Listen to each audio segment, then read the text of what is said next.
Podcast on the spot. Kali ini sama gua Komet atau biasa dipanggil Kian. Ini sekarang lagi bareng sama siapa nih, Bang? Sang kenal, namaku Danes. Iya, sama Kak Danes ya. Kalau boleh tahu Kak Danes mau ngapain dulu nih di sini nih? Mau membicarakan apa?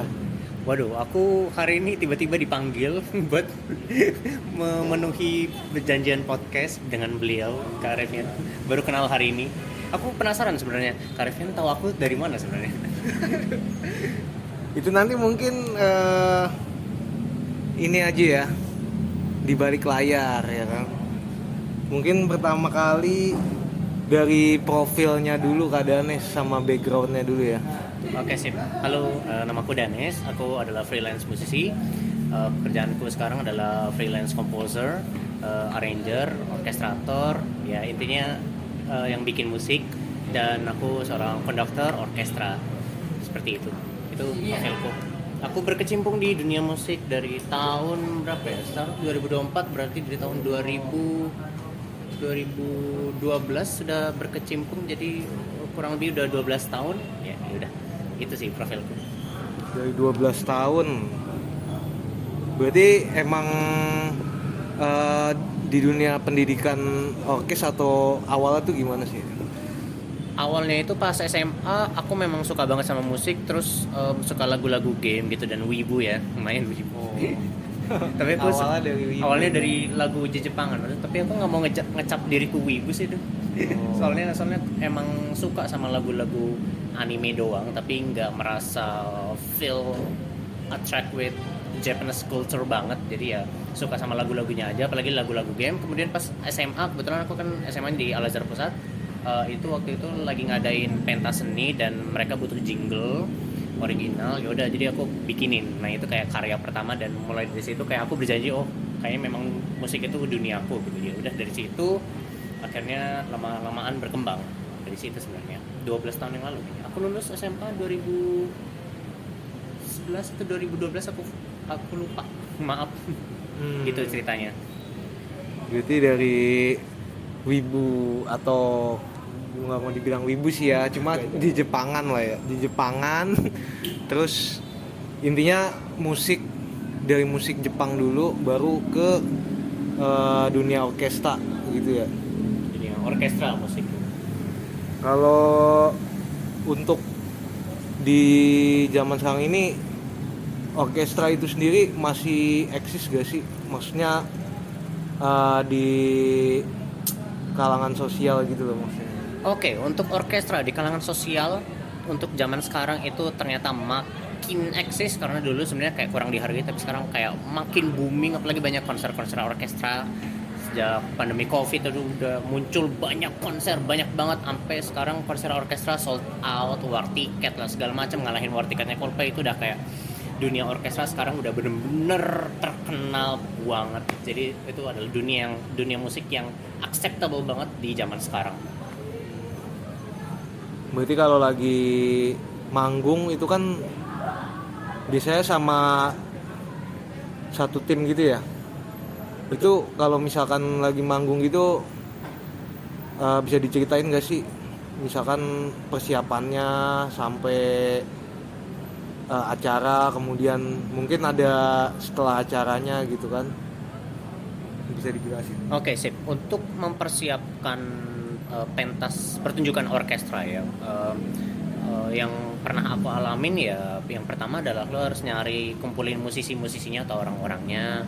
Dan setelah ngumpulin musisi-musisinya itu belum cukup, lo harus ngumpulin yang namanya orang-orang yang untuk memanage show-nya, kayak show director, stage director lah segala macam. Itu berbeda hal dengan yang namanya musisi. Soalnya kan kalau musisi kan main orkestra, kalau konser dia yang main musik. Nah, kalau yang ngurusin tiketing lah, ngurusin acara, rundown yang di belakang layar itu kan juga harus ada. Nah, itu dua pihak yang harus dikumpulin. Habis itu ngurusin jadwal latihannya harus tertata dengan rapi. Terus habis itu nyusun repertoire. Repertoire itu adalah list lagu, list menu-menu lagu. Kita lagu konsernya mau apa atau mau latihannya apa gitu. Dan gitu harus ngurus tempat di booking, terus DP, down payment, segala macam, konsumsi, sound system. terus uang gedung, terus uang tiket segala macam itu juga harus diurus, dan itu banyak banget sampai hari H pun juga masih banyak yang harus diurus gitu sih. Banyak sih sebenarnya. Kalau membahas tentang apa yang harus disiapkan untuk mempersiapkan pertunjukan orkestra tuh sangat banyak sih, banyak banget. Tapi itu salah satu yang bisa aku spill. Oke. Nah itu awalnya banget yang untuk terjadi suatu pertunjukan nih, itu yang biasa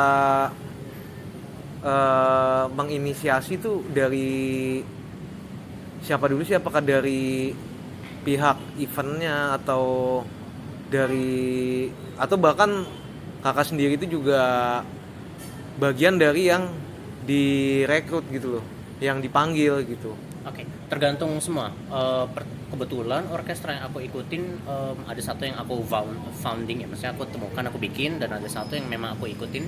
Dan ada dua cara bagaimana sebuah pertunjukan atau performance orkestra terjadi. Yang pertama memang dari diri sendiri atau komunitas itu sendiri, atau dari orkestranya itu sendiri. Kita sesama member orkestra pengen bikin pertunjukan orkestra di sini, lagu-lagunya ini. Itu udah pasti kejadian. Nah, yang kedua, cara kedua adalah dari klien yang melihat ada orkestra kita, kalian bisa tampil nggak di acara ini, misalnya di acara nikahan, acara peresmian gedung, atau acara weddingan segala macam. Nah itu dua faktor yang sering terjadinya, yang membuat terjadinya pertunjukan orkestra seperti itu sih. Pertunjukan orkestra sekarang sudah umum terjadi, jadi nggak mustahil banget bisa kejadian ada pertunjukan orkestra di mana-mana gitu. Oke. Kalau misalkan dari yang udah pernah dilakuin, bisa sharing nggak? Itu event mana aja, kemudian mungkin yang terlibat siapa aja gitu, yang dari pengalaman pribadi. Oke sip. Aku kebetulan kan ikut ya awalnya dari orkestra kampus, kemudian keluar terus bikin orkestra sendiri namanya Little Harmony Orchestra, dan saat bersamaan juga aku direkrut untuk masuk ke salah satu orkestra yang benar-benar paling besar lah, bisa dibilang paling maju, the most successful youth orchestra di Indonesia, namanya Trust Orchestra. Aku di situ waktu itu dari tahun 2019 sampai 2023 sebagai konduktor Trust Orchestra tim juniornya, dan aku di Little Harmony Orchestra sebagai founder dan konduktornya juga. Pengalamanku waktu itu udah ikut beberapa acara untuk perform di beberapa acara besar kayak di Komifuro, yang di AISBSD, terus yang di Balai Kartini ya di Kuningan, itu Komifuro juga. Terus kemudian yang Trust Orchestra itu lebih sering kayak di acara pemerintahan, kayak acara di Kemdikbudristek mungkin kalau nggak salah namanya Kemdikbudristek yang di sebelah FX, terus di Kemenparekraf di Kementerian Pariwisata yang di dekat Bundaran HI kalau nggak salah, atau yang di dekat Monas.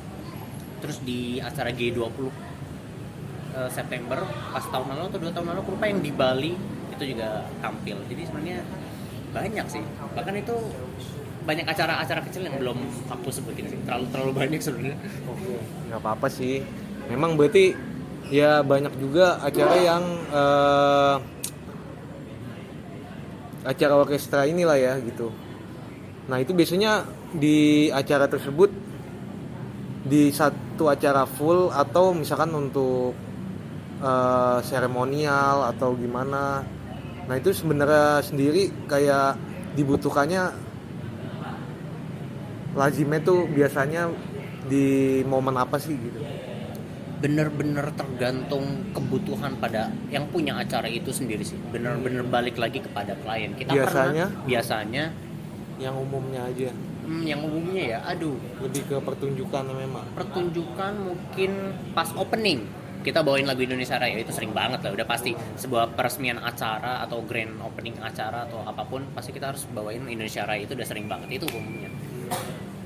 Oke, berarti memang ini ya untuk acara opening biasanya kan.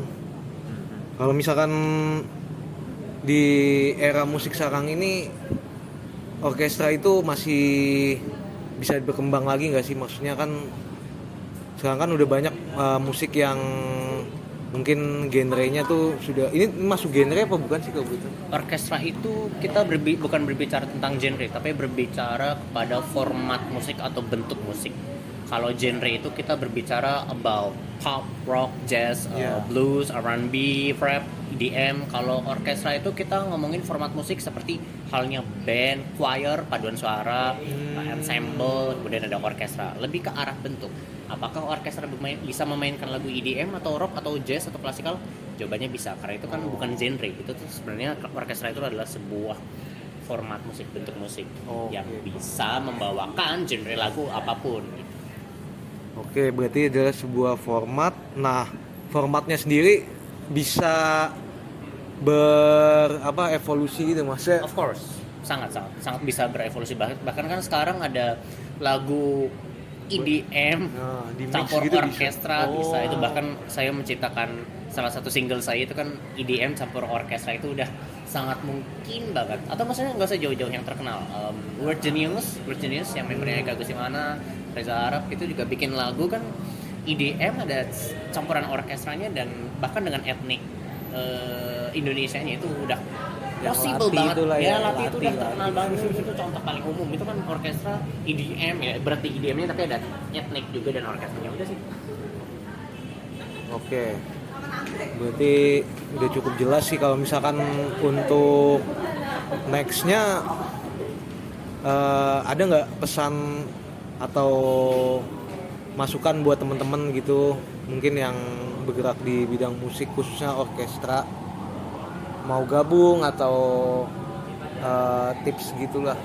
Oke, sih untuk teman-teman atau siapapun yang di sini menonton, tipsku untuk yang mau berkecimpung di dunia musik atau orkestra, di dunia musik lah intinya, pada saat ini memang honestly speaking ya, musik memang masih tidak setren pekerjaan lain. Tapi kalau misalnya memang musik itu adalah jalur yang pengen kamu tempuh, please do it, kejar, jangan menyerah dan jangan mut-mutan. Kalau emang benar-benar serius di bidang apapun, termasuk musik, apalagi musik ya jangan nyerah sih. Itu aja sebenarnya tipsnya. Oke, itulah intinya, jangan menyerah lah ya, tetap ikuti passion. Kalau misalkan musik, khususnya musik, kalau misalkan ya nggak menutup kemungkinan dari orkestra doang sih, dari semua musik itu harus dilakukan secara konsisten gitu kan berarti. Yes. Mungkin ada tambahan lagi dari Danes untuk teman-teman gitu, misalkan pesan lah gitu. Pesanku apa ya? Ini tentang musik atau apapun nih? Tentang apapun Ya. Nggak cuma berlaku di musik. Kalau emang kamu pengen ngejar sesuatu, ya silahkan kejar itu. Silahkan kerja keras untuk itu, jangan mut-mutan. Itu aja sih pesannya. Dan kenali diri Anda, pengennya apa, passionnya apa, maunya apa, bidangnya apa, benar-benar kenalin betul. Nggak usah takut apa kata orang. Ya memang pendapat orang itu penting buat jadi masukan. Itu bagus banget. Dengerin juga kata-kata orang. Tapi jangan lupa kamu juga harus bisa jadi dirimu sendiri, pertegas kemauanmu, dan ya mudah-mudahan apa yang kamu inginkan tercapai. Nah, itu aja pesanku.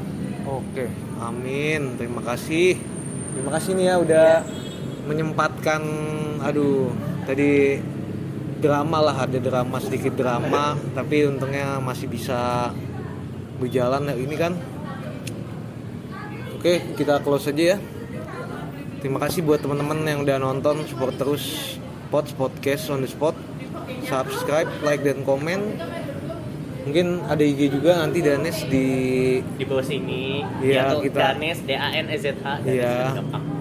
Kalau mau nanya-nanya tentang orkestra juga bisa dikepoin aja di IG-nya langsung. Oke, see you and bye.